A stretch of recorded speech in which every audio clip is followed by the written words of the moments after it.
extraordinaria, porque parodiar lo que es una comedia que ya en sí es una obra muchas veces puede resultar mucho más fácil, pero naturalmente parodiar un soneto lírico de la belleza que hay algunos en nuestras obras clásicas ya es mucho más difícil. Pues hay sonetos extraordinarios y además utilizando los recursos de toda la métrica en general, versos cortados, saltándose de verso a verso, con una intención naturalmente de ruptura, como es la ruptura de la propia comedia burlesca, etc. Importantísimo, la música es una media, me permití contar hace muchos años con algunas obras, de casi el 12% de los versos de la comedia. Si tenemos en cuenta que la media en la comedia convencional es un 4 o un 5% de versos musicados, nos damos cuenta de lo que significa la música en este tipo de obras. Se han estudiado, por esto ya acabo, los modos de comicidad de la comedia, los estudiamos ya desde hace tiempo, se ha seguido investigando sobre ellos, y yo creo que podemos dividirlos en dos grandes grupos para luego hablar de la representación. Lo que podríamos denominar los modos de comicidad verbales y los modos de comicidad paraverbales. Y en la representación de ayer, yo creo que los dos están perfectamente expuestos, ¿no? Y por último, una pregunta que nos hacemos los que nos hemos estudiado y es: ¿hay intención crítica en la comedia? ¿La comedia es inocente o es satírica? Hasta tal empiezan diciendo, hablan de la inocencia de la comedia burlesca, pero al final, cuando está hablando del rey, nos habla de la crítica que tenemos en la comedia burlesca.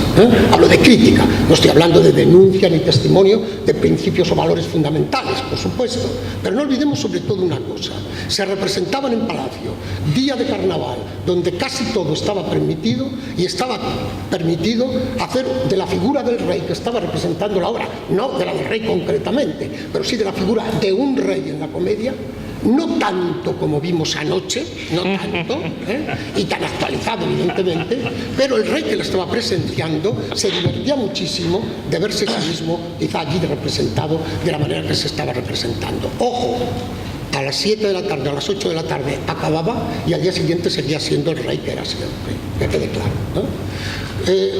Hasta aquí mi intervención. Yo querría ahora dar la palabra a todos, ¿no? Y ya empiezo precisamente por el final, si queréis, Héctor, y que nos hables un poco de lo que habéis querido hacer con la obra, de las dificultades que se os han mostrado. Yo te rogaría, yo he procurado consumir 8 o 10 minutos, he consumido 8 o 10, pero bueno, te rogaría que fueras también lo más breve posible para que habláramos. Yo te consumo menos si quieres, incluso, sin ningún problema. Pues, ¿qué hemos intentado hacer con nuestro Caballero de Olmedo? Pues estar a la altura, lo primero, yo creo, que era el reto mayor, porque para nosotros, bueno, menos para Irene, que fue la que nos descubrió un poco el texto, para el resto de la compañía que formamos los otros, no, algunos sabíamos la existencia del texto, otros ni siquiera eso, y fue un descubrimiento maravilloso. Es más, el proyecto surge plenamente del texto, es decir, queremos hacer este texto. Y la forma de generarse y gestarse la compañía y de los nuevos actores, director, técnicos que se sumaron, era a raíz del propio texto. ¿Qué queríamos hacer? Pues principalmente pasárnoslo muy bien y hacérselo pasar muy bien al espectador, usando una estructura tan maravillosa como puede ser para mí, personalmente, la estructura de las obras del Siglo de Oro, que nos permitía hacer un poco a lo que veníamos estando acostumbrados casi el 100% de los actores que formamos la compañía, pero a la vez permitirnos esas licencias que tiene este texto burlesco, en el cual podíamos, digamos, superar ese límite. Es decir, era hacer una obra del Siglo de Oro, pero todos los días que la representásemos sería día de carnaval hasta las 6:30 de la tarde, que eso es maravilloso, ¿no? Y por otro lado también, una vez, principalmente comenzamos, y es curioso lo que has dicho tú de esa dicotomía, de eso, por un lado es la parte inocente y por otro lado tiene esa crítica, porque como se generó todo esto, realmente fue de una manera de disfrute y lúdica, y una vez que empezaron los ensayos y empezamos a trabajar, y a nosotros es que nos pierde mucho la figura de nuestro rey en esta obra, empezamos a ver la parte crítica y la parte ácida de la comedia. Y yo, ya es una cosa personal, no hay nada que más me guste que es la acidez en la comedia. Me parece una forma maravillosa de exponer los asuntos, la realidad que nos concierne, distorsionarla bastante, que es algo maravilloso de estas comedias burlescas, que nos permite potenciar las características de personajes que reconocemos a la perfección. Y una de las principales dificultades era que dentro de esta crítica veíamos mucho juego con comentarios que se referían a la época del rey, el rey Felipe IV, y muchos juegos de palabra, incluso desde el punto que se mencionaba, nosotros decimos, no sé si lo habéis pillado el chiste, que a nosotros nos hace mucha gracia, que es que dice, aquí hay de lo mío, dice José Ramón, esto no está en el original, y entonces Gerardo dice, Gerardo, ya el Estado buscado y una cama de brocado, dice el rey, ¿para quién? Y él dice, para Bárbara, dice otro, rey. Sale Bárbara Rey, si os fijáis. Vale. En el texto original aparece otro nombre. Que era la amante. Que era la cava, que era otra mujer que había en el momento. Entonces, esto, como varias referencias más, era una complicación para nosotros porque, al entenderlo, y sobre todo con la ayuda de Félix Estaire, que es el que hizo la versión, nos hacía mucha gracia y además nos parecía increíble que, sobre todo en esta situación, representándose ante el propio rey tal y cual, que mencionasen estos personajes. Entonces, traer eso a la época actual sin que sonase demasiado actual, en Bárbara Rey no lo hemos conseguido, pero jugar que no se peleasen el texto original, que es maravilloso de Montesser, con todos los giros absurdos que tiene, pues son absurdos antes de que llegase ese mundo teatro absurdo, con nuestras aportaciones para que los juegos cómicos de situaciones y crítica de ese momento, pasarlo al actual, no se pelease, nos pareció bastante complicado. Y es más, hasta el día del estreno, y hoy es el día que de repente vemos y digo, a ver cómo funciona esto, a ver si no saca mucho. Cuando acaba la función siempre preguntamos, ¿y esto te saca? ¿No? ¿Lo ves demasiado actual, aunque es evidente que es actual, no? Lo agradable para nosotros es que muchas veces piensan que hemos versionado muchísimo más de lo que está. Eso significa que Montesser es increíble, porque hay muchos juegos de palabras que se hacen, muchas referencias que dicen, oye, esto que habéis adaptado es maravilloso. Digo, pues esto lleva siglos escrito ya, o sea, no es nuestro. Y eso creo que es algo que también nos daba la confianza de que Montesser tiene algo en ese texto maravilloso que parece que está escrito hace 2 días. Es increíble. Yo no tengo una línea muy lógica al expresar, pero yo creo que ha quedado más o menos. El resumen es que, perdonadme, es que yo no sé tanto hablar en público, pero el resumen es que el disfrute, que a nosotros como actores, que estamos incluso bastante acostumbrados a representar teatro del siglo de oro, permitirnos esta licencia y este juego carnavalesco a la vez que nos permite hacer crítica del momento más explícitamente que a lo mejor se hacía antes, es el pro. Y el contra o el obstáculo que hemos tenido a salvar, y esperemos que hayamos salvado bastante bien, es cómo todo lo que hemos aportado nosotros para que se entiendan las chanzas de Montesser no chirríe mucho. Pues muchas gracias. Muchas gracias por lo que hicisteis anoche. Yo os voy a invitar luego, cuando acabemos de hablar, a que incluso, para que vayáis pensando, los versos que a ti te hayan resultado, además me lo ha dicho el organizador, que lo hagáis, y yo soy muy obediente y muy distinto. Los que queráis, simplemente que los versos, unos cuantos versos de lo que estiméis que dentro de la obra más os ha interesado o más divertido os ha parecido. Simplemente corroborar lo tuyo diciendo que el de luces, Pablo se llama, ¿verdad? Sí, Pablo. Pablo está riéndose todo el rato. Sí, Yo me fijaba en vosotros y en él y se lo pasó a lo grande. Y luego me dijo, porque fui a felicitarle, y me dijo, dice, es que si no me riera, es que sería tonto, me dijo él. No sé si estará por aquí, pero se me lo dijo. No se ha tenido Bien, paso para seguir el orden, paso al profesor Ignacio Arellano. Bueno, yo primero felicitar a la compañía porque creo que ha resultado muy bien. Un par de observaciones sobre la burlesca. Yo haría una matización a lo que aparece en el programa, que se titula algo así como La burla de los clásicos, porque la comedia burlesca es un clásico, es también un clásico, ¿no? Yo cuando era estudiante y manejábamos el manual de Alborg, que se abría con las consideraciones de Menéndez Pidal sobre la literatura española, pues se decía ahí que era una literatura seria, moralizante, etcétera, y ahí me sorprendía porque esa literatura era solo seria, moralizante. Apareció luego la famosa antología de poesía erótica que hicieron en Toulouse, y una literatura desvergonzada, y luego aparece la comedia burlesca, que estaba ahí pero ignorada, y entonces no se puede concebir la literatura española así si se quita una parte entera de esa literatura, que es, por ejemplo, en esa parte está la comedia burlesca. Es verdad, había un par de artículos, el doctor García Lorenzo ha hecho referencia a ellos, su artículo y luego el de Federico Serralta, que eran, digamos, los dos trabajos pioneros que apuntaban la existencia de un corpus dramático muy interesante, pero que venía siendo ignorado completamente por estudiosos, actores, conocedores. Y entonces ahí nos empezamos a interesar y empezamos a publicar esas comedias. Hay más o menos medio centenar de estas comedias, que no son muchas en comparación con los miles del resto del corpus, pero bastante importante, ¿no? Y esa comedia me parecía a mí siempre muy interesante, porque es el reino absoluto, como pasa con todo lo burlesco, de la libertad. Y hay dos caras de esa comedia, que los actores, supongo que ya lo explicaba el actor, se enfrentan. Por un lado, es una comedia muy difícil de representar hoy, porque está llena de referencias, de juegos de palabras, de chistes, que a veces pues, el público actual no capta.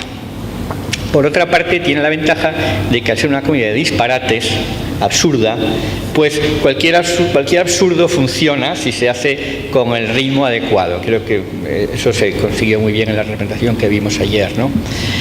Quiero decir, un cantante de ópera suelta un gallo en medio de una ópera seria y es un fracaso. Pero si una parte musical de una comedia burlesca, el cantante suelta un gallo, no pasa nada. Si un actor se olvida de su papel en una comedia seria, pues es un fracaso. Pero si se olvida un actor de comedia burlesca de un papel, pues puede ir, como vimos ayer, pues saca el libreto y lo lee. Este tipo de rupturas de la ilusión escénica, que ayer funcionaron muy bien porque se reiteraba muchas veces, pues era típico también. El padre Alcázar, en la ortografía castellana, comenta el caso de un actor que hizo esto y que la gente se reía mucho y tuvo mucho éxito, ¿no? Pues hacía como que se había olvidado de todo y sacaba el papel y lo leía, etcétera. Entonces tiene esa ventaja de que todo lo absurdo puede funcionar. Yo creo que el problema ahí, más que en la lectura, está en la representación. Es un problema de ritmo, de gesticulación, de llevar a las tablas todo lo grotesco y además con toda libertad, sin límite, porque ahí no hay límite, puede hacer uno lo que quiera. Y eso yo creo que en la representación de ayer funcionó muy bien. Era una gestualidad disparatada, pero la que correspondía a unos cambios de tono con una ruptura de la ilusión escénica. Entonces me pareció que funcionó muy bien. Y ahí se enclava un poco otro tema que ha salido aquí, que es el del famoso de la crítica o no. Y yo estoy convencido que en la comedia burlesca del Siglo de Oro no había ninguna crítica. En Palacio, delante del rey, de los nobles, los reyes de la época, Bolívares, no eran ningunos estúpidos a los que se pudiera burlar uno delante de ellos sin que entendieran ellos lo que estaban viendo, para que luego los críticos modernos entendamos lo que ellos no entendían. No puede ser, ¿no? Pero eso no significa que no se pueda utilizar hoy para integrar cualquier cosa que se nos ocurra. Y la integración de elementos más actuales en la comedia burlesca que vimos ayer me pareció que quedaba perfecta. Es decir, cuando ayer hablábamos también en uno de los diálogos de este coloquio entre los actores y los académicos y tal, a mí se me pareció, yo recuerdo el primer congreso que fui de Calderón, que uno de los colegas filólogos estaba escandalizado porque le habían cambiado 3 versos, era el gran fantasma del que hizo José Luis Alonso, que le habían cambiado 3 versos a Calderón, como si le quieren cambiar 200. El problema no es ese, el problema lo ha apuntado Héctor muy bien. El problema es la coherencia. Es decir, yo creo que una compañía de teatro tiene que conocer lo mejor posible el texto con el que trabaja, tiene que estudiarlo, no puede prescindir de los filólogos para eso. Dentro de sus posibilidades tendría que investigar lo más posible. Una vez que tiene ese texto entendido, controlado y que sabe lo que tiene entre manos, ahora ya es su opción, que haga con él lo que quiera. Lope lo dice muy bien en El Arte Nuevo, cuando se pone a hablar de los representantes y de la representación, dice, bueno, esto no es cosa mía, esto es cosa de los representantes. O sea que yo escribo el texto y la puesta en escena es cosa de los representantes. Entonces yo creo que una vez que se conoce el texto y está bien, la compañía hace con él lo que le parece. Unas veces, si el texto, sobre todo cuando conoce mal el texto, le sale muy mal y es un fracaso, pues eso es culpa de ellos por no haberlo hecho mejor, pero no porque sea prohibido hacer eso. Y entonces esto de la crítica, que yo creo que no existía en la comedia en la época burlesca, pero no hay ningún obstáculo para que, si se quiere, se integre en representaciones modernas. Y yo creo que eso funcionó perfectamente. Y yo, para mí, la ventaja de la burlesca es esta, es como la poesía burlesca, ¿no? En la poesía burlesca puede hacer lo que quiera. La rima que decía Luciano de los sonetos, ¿no?, que acaban en u, ce, ci, zu, pues son exactamente como los sonetos de Quevedo, ¿no? Contesta, agacha toda charla, escucho, dejo la charla y sigo mi provecho, para vivir escóndeme y acecho, y visto de paloma lo de chucho. Esa rima es absurda, ridícula. Yo me voy a nadar con un morcón, queso, cecina, salchichón y pan. Bueno, eso en poesía seria no se puede admitir porque es una ridiculez, pero en la poesía burlesca cabe todo. La cacofonía, el sonido malo, todo funciona. La música.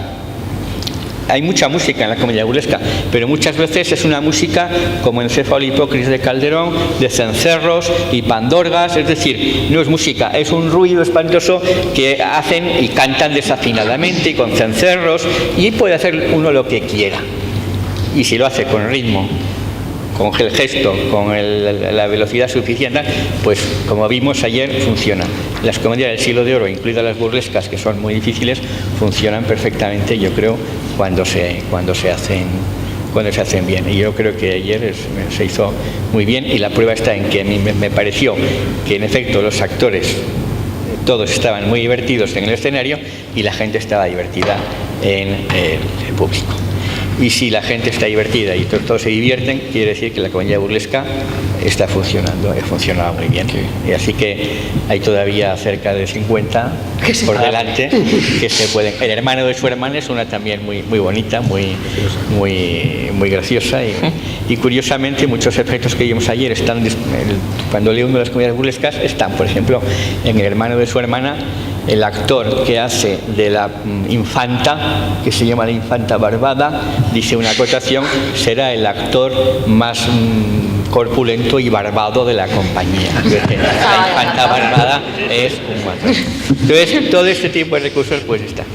Y yo no me asustaría por llevar la cosa todavía más al grotesco. ¿A que no? Es decir, las flatulencias pues se pueden representar, no solo aludir. Muchas gracias, Ignacio, por favor. Y yo, queda poco, ya a ver qué más digo. Dale. Lo que te apetezca. No, te hago yo una pregunta si quieres y a partir de ahí partes. Venga, pregúntame. No, yo te diría que a mí me parece que disfrutas mucho haciendo los papeles, ¿no? En el fondo es una sucesión de situaciones diferentes, ¿no? Pero me gustaría que, si has hecho, que no lo sé, perdóname, comedia del siglo de oro convencional, ¿cuáles son, dentro de lo que estamos diciendo, todo aquello con lo que tú te has sentido más cómoda y más te has divertido?